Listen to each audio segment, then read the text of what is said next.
हाय करो हाय करो हाय करो हाय करो हाय करो। मैं तो YouTube के लिए वीडियो बनाऊंगी ना।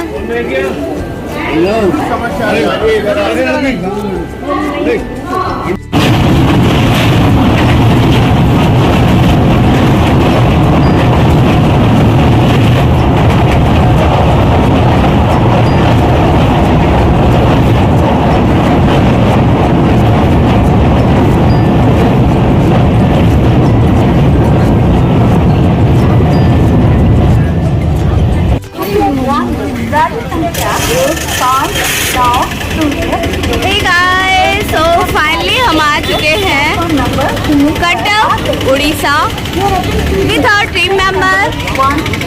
Hey hi, say hi, Manju hi. ये सारे कलाकार हैं आषाढ़ का एक दिन के. Hi Prem sir, Brajesh ji, hi. Hi Prabhas sir. And हमारे म्यूजिक डायरेक्टर, ये हमारे प्रोडक्शन हेड. पेट देख के ही लग रहा होगा खाते पीते लोग हैं. अबे सर, नजीर सर, नेमा सर. सो हम लोग सबने अलग अलग ऑटो कर लिया है. यहाँ से कोई डायरेक्ट बस नहीं है. फर्स्टली हम लोग भोपाल से कटक आए एंड कटक स्टेशन से नाउ ऑटो से सभी अलग अलग लोग 6-7 ऑटो से जा रहे हैं हम लोग बस स्टैंड. एंड वहाँ से हम लोग बस से जाएंगे पारादीप, क्योंकि कटक से पारादीप 110 किलोमीटर है. ये है नज़ारा कटक उड़ीसा का. उड़िया वासी लोग रहते हैं यहाँ पे. यहाँ के नेताओं को भी ले लें.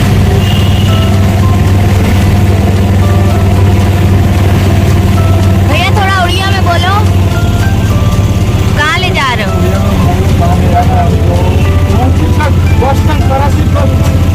ये तो हिंदी बोला, उड़िया बोलो. घर में कैसे है सब?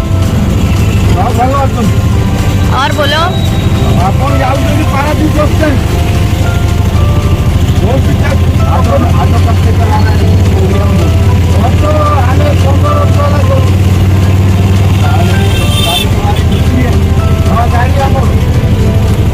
शादी में बच्चे हो गए? कितने बच्चे? गर्लफ्रेंड नहीं बनाई? अरे वाह.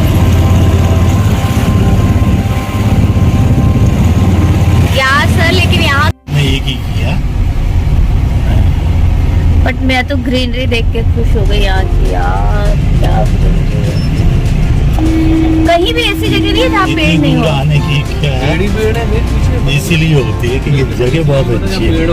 हाँ, पेड़ देखिए ना, बिल्कुल अच्छे भरे भरे घने घने पेड़. और पानी भी है वहीं पे. ऐसा नहीं कि पानी आनी नहीं है ना, पानी की वजह से ज्यादा.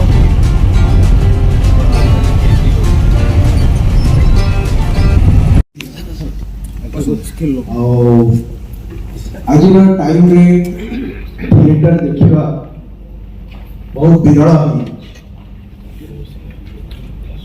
आमर प्रतिदिन कार्य आम व्यस्त थाई बहुत किसी जिनस आम भूली देचु, जहाँफल कि यही सुजोग मिलने टाइम अभाव. हमारा प्रायोरिटी टिके चेंज हो. मुझे तब सुनिली ये थिएटर रो उत्सव होची. मु भाविली why not take this opportunity. मु निजक बड़ भाग्यवान माने करूची. आज आपण मानकर गहन रे अछि एंड मोर शुभ इच्छा ए भलिया कार्यक्रम एवं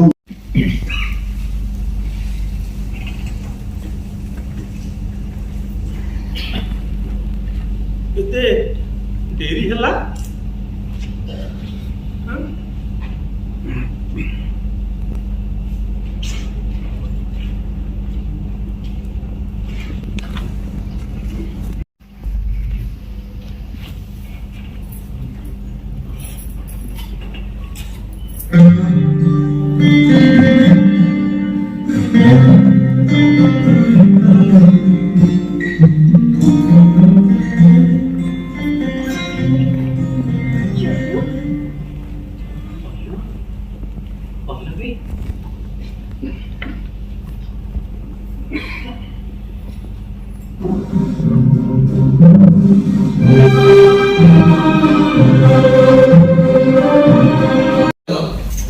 विशिष्ट अतिथि श्रीयुक्त सरोज दास महोदय को नाटक मुख्य चरित्र एवं निर्देशक श्री देवानंद नायक को पुष्पगुच्छ एवं उपढौकन दे संबोधित करबा ପାଇଁ अनुरोध करब।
अच्छा निरंता के अधिकार से मैं तुमसे प्रश्न पूछूं सवाल है तुमसे मिलने का अवसर ही प्राप्त न हो एक दिन का व्यवधान भी तुम्हें हमसे बहुत दूर कर देगा ना।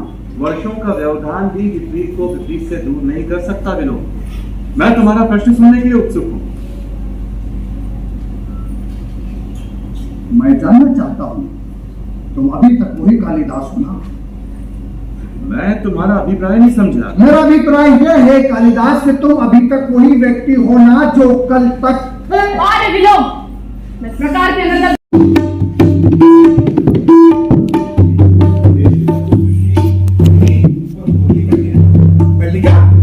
मैं तुम्हारी प्रशंसा बेबी से कर रहा था। बेबी जब से आई तुम्हारे संबंध में पूछ रही है। तो ये है हमारे प्रदेश की राजनीति मल्लिका। मल्लिका देवी के लिए कौन सा आसन निश्चित किया? आर्य मातुर आप विश्राम करें, अनुचर मेरी लौटने तक बाहर प्रतीक्षा करेंगे। परंतु आपके लिए आसन। उसकी चिंता ना करें, मुझे असुविधा नहीं होगी। असुविधा? आप असुविधा को असुविधा ना माने यह क्या बात है? वैसे असुविधा तो होगी। कुलीनता इसी को कहते हैं। बड़े कुल की विशेषता ही यही होती है। आप विश्राम करें, मैंने पहले ही आपको बहुत थकाया है। मुझे थकाया? आपने? आपके कारण मैं थकूंगा। आप मुझे पर्वत शिखर से खाई और खाई से पर्वत शिखर को जाने को कहें तब भी मैं नहीं थकूंगा। मातुल का शरीर लोहे का बना है, आप में श्लाघा नहीं करता, परंतु मातुल दिन में 10-10 भोजन तक पशुओं के पीछे भागा है। मैं तो कहता हूँ संसार में कठिन कार्य कोई है तो पशुपालन। एक भी पशु मार्ग से भटक जाए। देखिए आज भी आपके पशु भटक रहे होंगे, जाकर एक बार में देख लीजिए। गुप्त वंश से संबंध और पशुओं की देख रेख, मैं तो अपने पशु वर्षों पहले ही बेच चुका हूँ। उस सच मानिए मुझे उसमें लाभ भी हुआ है, क्योंकि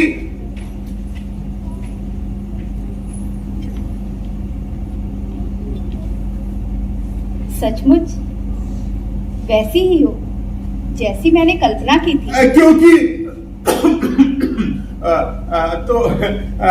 तो मुझे अनुमति दीजिए। घर में कहीं कुछ बिखरा पड़ा है, कई व्यवस्था करनी है, तो अनुचर आपकी प्रतीक्षा करेंगे। फिर भी मेरे लिए कोई आदेश है तो अवश्य कहला दीजिए। मल्लिका देवी के लिए आसन तो निश्चित करो, नहीं तो ऐसी ही खड़ी रहेंगी वो। आप चले, यहाँ के लिए चिंता करने की आवश्यकता नहीं। हाँ, चिंता करने के लिए तो मल्लिका है, अंबिका है, फिर भी मेरे लिए कोई आदेश है तो अवश्य कहला दीजिए। आए मातुल,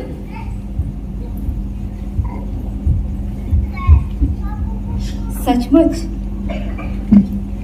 बहुत सुंदर हो, जानती हो, अपरिचित होते हुए तुम मुझे अपरिचित नहीं लग रही। आप बैठ जाइए ना। नहीं, बैठना नहीं चाहती। तुम्हें और तुम्हारे घर को देखना चाहती हूँ। उन्होंने कई बार इस घर की और तुम्हारी चर्चा की है। जिन दिनों मेघदूत लिख रहे थे उन दिनों प्रायः यहाँ का स्मरण किया करते थे। आज इस भूमि का आकर्षण ही हमें यहाँ ले आया है, अन्यथा दूसरे मार्ग से जाने में हमें अधिक सुविधा थी। मैं समझ नहीं पा रही आप लोग किस रूप में आतिथ्य करें। आप आसन ले लें तो मैं आपके लिए। आतिथ्य की बात मत सोचो, मैं तुम्हारे यहाँ अतिथि के रूप में नहीं आई। संभव था ये ना भी आते, परंतु मैं ही इन्हें विशेष आग्रह के साथ ले आई। मैं स्वयं एक बार इस प्रदेश को देखना चाहती थी। इसके अतिरिक्त एक कारण और भी था। मैं चाहती थी कि इस प्रदेश का कुछ वातावरण अपने साथ ले जाऊं। इस प्रदेश का वातावरण, यहाँ से बहुत दूर तक की पर्वत श्रृंखलाएं दिखाई देती हैं। कितनी निर्व्याप सुंदरता है। मुझे यहाँ आकर तुमसे स्पर्धा हो रही है। ये हमारा सौभाग्य होगा यदि कुछ दिन हम इस प्रदेश में रह जाए। यहाँ रहने में आपको असुविधा तो होगी, किंतु इस सौंदर्य के सामने जीवन की सब सुविधाएं में है। इसे आंखों में व्याप्त करने के लिए जीवन भर का भी समय पर्याप्त नहीं। परंतु इतना अवकाश कहाँ है। कश्मीर की राजनीति इतनी अस्थिर है कि हमारा एक एक दिन वहां से दूर रहना भी कई कई समस्याओं को जन्म दे सकता है। एक प्रदेश का शासन बहुत बड़ा उत्तरदायित्व है, हम पर तो और भी बड़ा उत्तरदायित्व है, क्योंकि कश्मीर की स्थिति इस समय बहुत संकटपूर्ण है। यूं तो वहां के सौंदर्य की इतनी चर्चा थी, परंतु उसे देखने का अवकाश हमें कहाँ रहेगा। इसलिए तुमसे स्पर्धा होती है। इस सौंदर्य का सहज उपभोग हमारे लिए केवल एक कल्पना है। बैठ जाओ।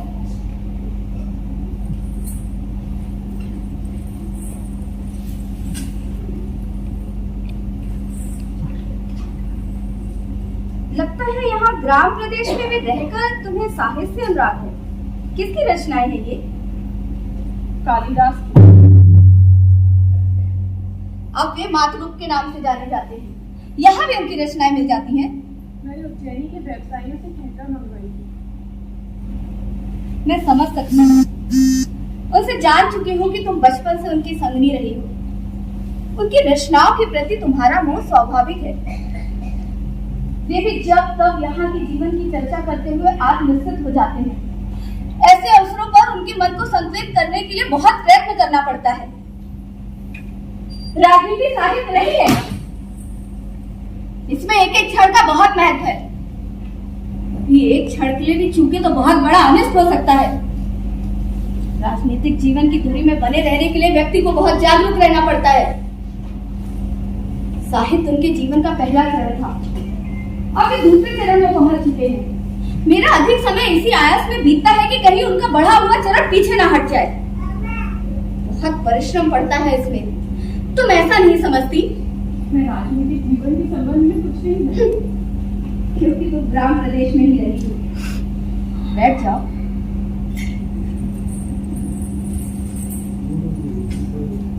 मैंने तुमसे पहले ही कहा था कि मैं इस प्रदेश का कुछ वातावरण अपने साथ ले जाना चाहती हूँ। यह इसलिए कि उन्हें अभाव का अनुभव ना हो। इसमें कई बार बहुत क्षति होती है। वे व्यर्थ में धैर्य खो देते हैं। इसमें समय भी जाता है और शक्ति भी। उनके समय का बहुत मूल्य है। मैं चाहती हूँ कि उनका समय इस तरह नष्ट ना हुआ करे। इसलिए यहाँ से कई कुछ अपने साथ ले जा रही हूँ। कुछ हरण शावक जाएंगे जिनका हम अपने उद्यान में पालन करेंगे। यहाँ की औषधियाँ उद्यान के क्रीड़ा स्थल पर आसपास के प्रदेशों में लगा दी जाएंगी। हम यहाँ के से कुछ घरों का वहाँ पे निर्माण करेंगे। माता और उनका परिवार भी साथ जाएगा। हम यहाँ से कुछ अनाथ बच्चों को ले जाकर वहाँ पर शिक्षा देंगे। मैं समझती हूँ इससे अंतर पड़ेगा।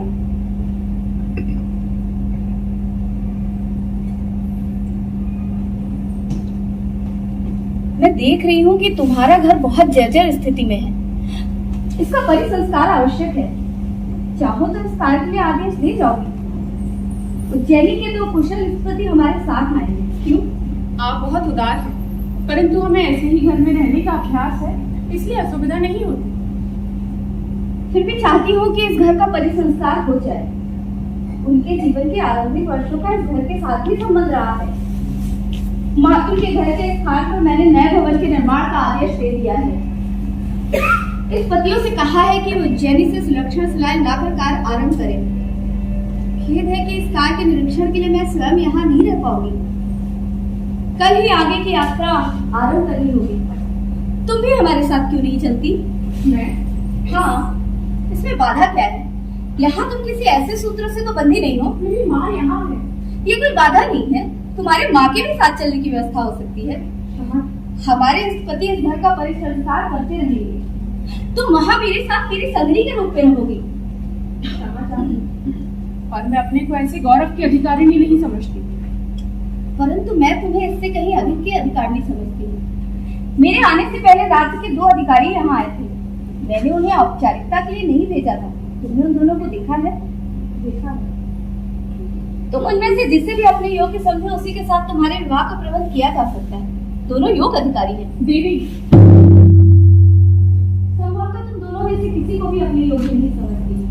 परंतु राज में ये 2 ही नहीं और भी अनेक अधिकारी हैं। तुम जिससे भी चाहोगे उससे। आप इस विषय की चर्चा छोड़ दीजिए। क्यों? तुम्हारे मन में कल्पना नहीं है कि तुम्हारा अपना घर परिवार हो? नहीं, माँ, इसके मन में ये कल्पना नहीं है। तो क्यों आई माँ? चलकर देवी रहो। इसके मन में ये कल्पना नहीं है क्योंकि ये भावना के स्तर पर जीती है। क्यों?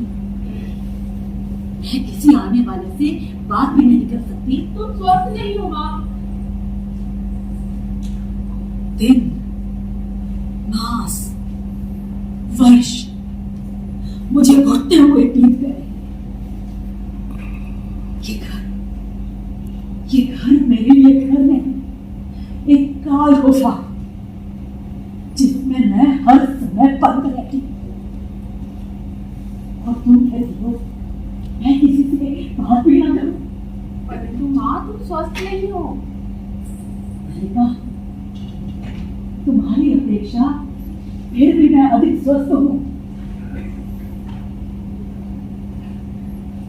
राजकन्या, ये घर सदा से इस स्थिति में नहीं था। जब मेरे हाथ चलते थे तब मैं अपने हाथों से इसे लीपती बुआती थी। यहाँ की हर वस्तु इस तरह गिरी टूटी नहीं थी। परंतु आज तो हम दोनों माँ बेटी यहाँ टूटी सी पड़ी रहती है।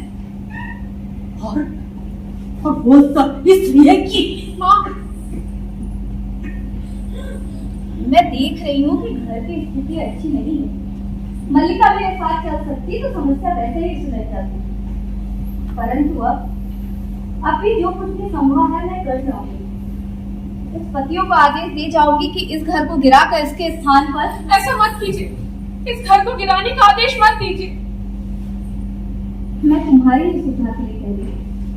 तुम्हें इसमें असुविधा है तो ठीक है, मैं ऐसा आदेश नहीं दूंगी। फिर भी चाहती हूँ कि तुम्हारे लिए कुछ ना कुछ कर सकूं। इस समय और अधिक नहीं रुक सकती। कल ही आगे की यात्रा से पहले कई आवश्यक कार्य पूरे करने हैं। यूं तो इस समय भी अवकाश नहीं था, परंतु मैंने आना आवश्यक समझा। वे पर्वत शिखर की ओर घूमने गए थे। इस बीच मैं यहाँ चली आई। अच्छा राजकन्या, मैं तुमसे कुछ कहना चाहती हूँ। तो मैं बताना चाहती हूँ कि हम लोग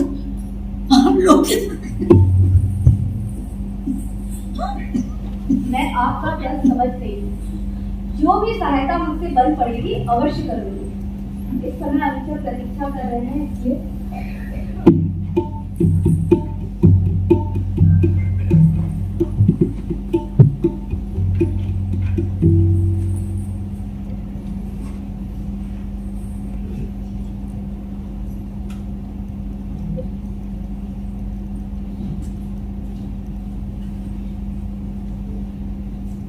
नो, ये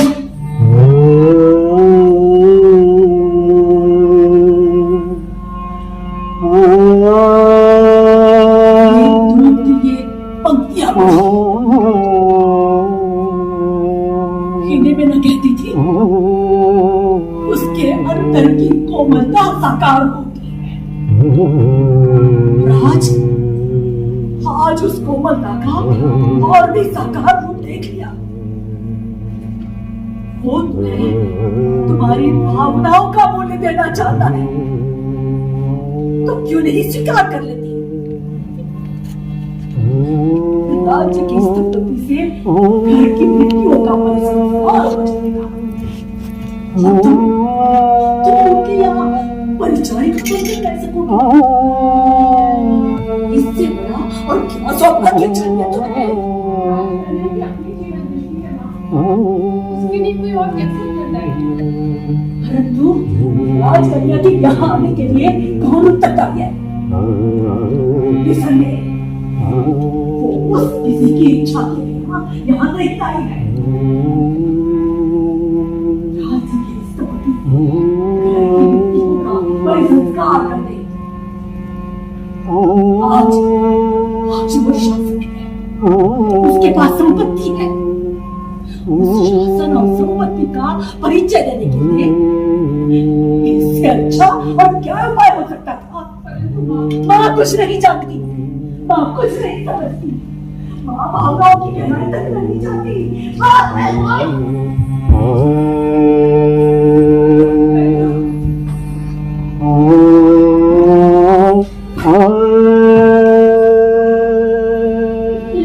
क्यों हो बेटा? आज तक सारा ज्ञान तुम्हारे सौभाग्य पर तुमसे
टाइम ज्यादा कंज्यूम करेगा ना ये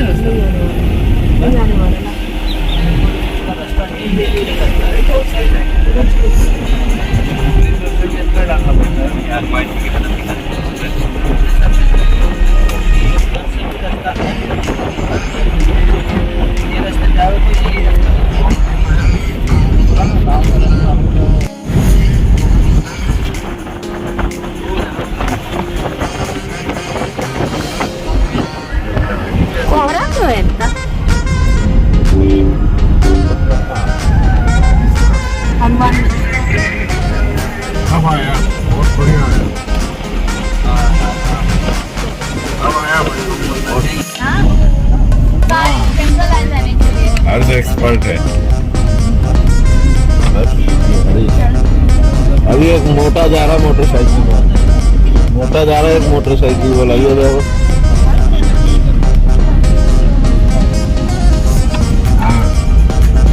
आज की बीमारी है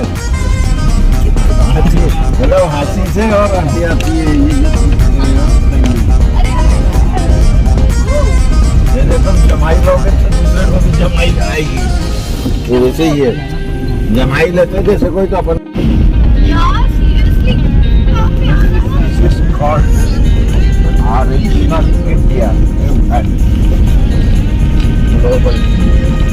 अब ले देख पीछे सब हो रहा है आज तक मेरा पीछे सब हो रहा है।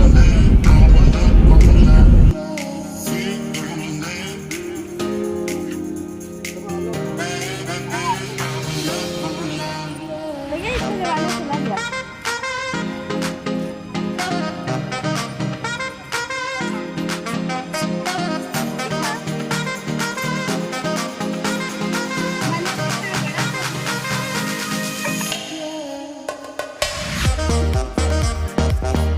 अब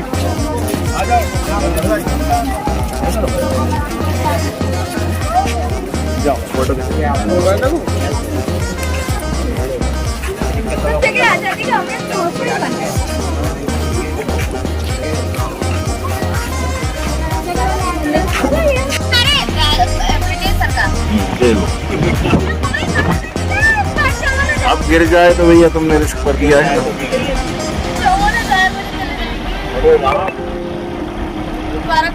तुमसे कौन पूछता है 55 का कि 55 का? यार बताना पड़ता है। क्यों बताना पड़ता है? इसलिए अच्छा फोटो भेज दो, मैं आपको फोटो भेजी मैंने ग्रुप पर। अरे यार लाइट नहीं है। डाल दूं मैं उसको? लो अब बंद कर दे। मैंने देखो आप 10 पे डाल लो। बोलता हूँ यार।